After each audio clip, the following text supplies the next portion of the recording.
Бүгін халқыбыз шул исәптән мең ыруу вәкилләре алдында торган бик күп проблемалар күтәрелә.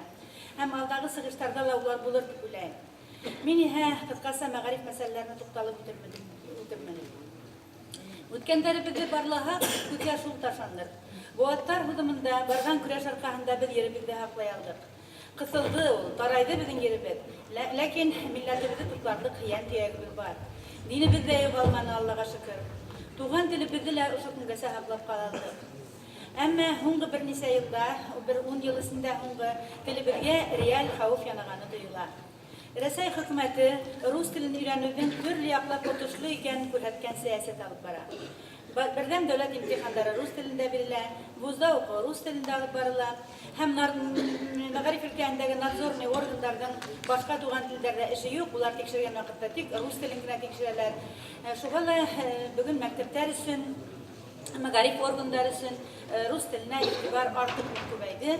Bunun белән әлбәттә укытучылар да файдалана, чөнки бunda икътисади ниләр дә килеп кытыла, сәгатьләр ни тиклем бала күбрәк рус теленә каршы тиклем сәгатьләр күбәя бит инде. Менә шундай хәлләрдә без бүген телебезне ничек хаклай алабыз. Әлбәттә без Корылтай һәм Актелмә күк башка милли оешмалар телде аклау буенча, халыктың милли үзаңын уяту буенча эзмәлекле эш алып барабыз, алып барырга тырышабыз. Һәм шулай ук быга агынәйләр, мәсәлән, халкыбызның төрле районнардагы безнең оешмаларны ялып итәбез. Ләкин ошондай эшләрдә алып барган вакытта безгә менә тагы да бер афәт килде дип әйтергә кирәк һуңгы елларда. Бүген тарелка антенналар килеп сыкты, һәм безнең телевидениела җибәрелгән канал күрһәтелә. Шул җибәрелгән каналның арасында бер 3-4 канал көн-төне мультфильмнар куа. Көн-төне бара ул мультфильмнар. Төндә дә бара, көндез дә бара, иртән асаң да бара.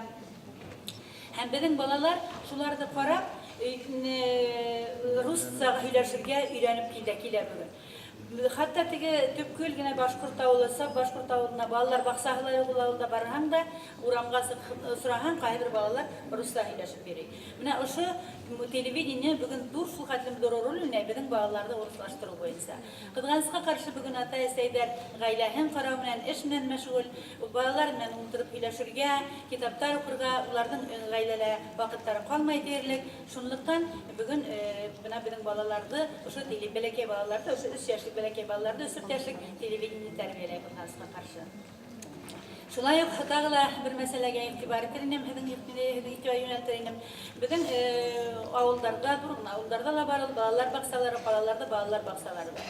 Балалар баксаларына Бирмия Әхмәтшә әйтте, без башҡорт төркөмдәр асырға һәм башҡорт балаларын баксалары асырға бик ныҡ тырышабыҙ, эшләйбеҙ, ул эш бара. Ләкин асылғандарында ла ҡайһы саҡта тәрбиә процессы русса бара. Минең иҫем китте, беҙҙең Ишембай районында һәм Ауырғазы районында ҡайһы миҙҙәрҙә беҙҙең башҡорт ауылындағы балалар баҡсаһында тәрбиәне русса алып баралар. Менә бөтә ауылдарға ла, бөтә балалар баҡсаһына ла Ҡоролтай йәки башҡа йәмәғәт ойошмалары барып итә алмаҫ. Ләкин райондарҙан килгән һеҙ бына уларға барып итә алаһығыҙ. Һеҙ уларға уларҙың эргәһенән уҡытамы, ниндәй дә булдыны әйтеп китмәһәгеҙ, шуларҙың барыһына ла иғтибар итһәгеҙ, менә хөкүмәтләп менә ошо хаталарҙы төҙәтә алыр инек. Ҡыҙғанысҡа ҡаршы бөгөн беҙҙең мәктәптә, бөтә мәктәптәрҙә дип әйтмәйем, бөгөн туған тел өсөн көрәшкән мәктәптәрҙә әйтерлек, ләкин байтаҡ ҡына мәктәптәр бөгөн балаларҙы туған телдән яҙҙырыусы ролен үтәй башланы. Туған телдән яҙҙырыусы роле, то есть мәктәп бөгөн роль от учителя, от родного языка функцияһын үтәй башланы дип әйтергә мөмкин. Ни өсөн? Сөнки бая әйткәнемсә, шундай сәйәсәт алып барыла, рус телен уҡыу выгодно, а беҙҙең ата-әсәләрҙең күбеһе прагматиктар, выгодно, значит, надо тиҙәрҙә рус теленә күсәләк итәләр. Етмәһә, менә ВПР тигән нәмә килеп сыҡты бит, Всероссийский проверочная работа. Улар рус телендә ебәрелә. Шуның өсөн балалар шул ниләрҙе эшләһен, нитһен дип, мәктәптә бөгөн башланғыс кластарҙа ла уҡытыу рус теленә күсерелә ҡыҙғанысҡа ҡаршы. Менә мин ошо Меңге ырыуына кергән райондар буйынса ғына ҡыҫҡаса әйтеп китәйем. Менә алайыҡ, Бәләбәйҙә, Бишбүләктә, Благоварда, Благовещен һәм Иглин, Ҡырмыҫҡалы райондарында, Стәрлетамаҡ һәм Өфө райондарында бөгөн бер генә лә башҡорт мәктәбе юҡ. Бөтә мәктәптәрҙә рус телендә уҡытыуға күсерелгән.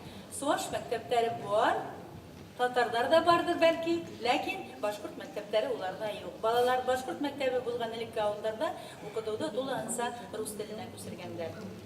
24% бала Мияка районында туган телендә белем ала. Калгандарда 0. Менә тагы да шуны әйтермен, менә бүген Благовар турында да күп кенә әйтелде. Благовар бүген үзенең районында бөтәһе 97 генә башкорт балаһы бар дигән информация бирә. Кайда булган андагы башкорттар? Менә мин уйлайм, бүген ошо мең ырунаның йыйынына килгәндәр арасында мөгаен шул 10-15%-ка кергән милли үҙаңы булган аңлы кешеләр ултыралар дип уйлайм. Бұл вопрослар біздің тараптан нығырақ тұтынған вақытта, может, ол мәктәпті сохранить могли бы. Шунан екінші вопрос. Пусть ол халқын пример болып остальным, чтобы біздің мәктәпті яптылар, башқұрт мәктәбін, районда бірінші мәктәбін, ол бір генә башқұрт мәктәбі. Шуны яптылар. Мына пусть остальным будет пример и келесекте яптырмасқа башқа мәктәптері, башқұрт мәктәптері. Шул вақытта, может быть, біз әдірек яшай алырық дәрші башқұрт болып. Мин инде авылда гына үзем 2 тапкыр булдым, Явалаклы авылында. Менә һәм булдыгыз микән, унда юк микән, мин хәтерләмәйм. Халык белән сораштым. Шул вакытта мин әйттем, әйдәгез мәктәп мәсьәләһен яңадан күтәрәйек, ремонтты дип. Шунда халык әйтте, безнең балалар китеп бетте инде, безгә хәзер мәктәптең әллә ни кирәге юк. Әйдә менә безнең мәктәптең базарында лагерьмы, шунда нимәме асыгып дигән һүз булды. Менә мин бuna алдамайм.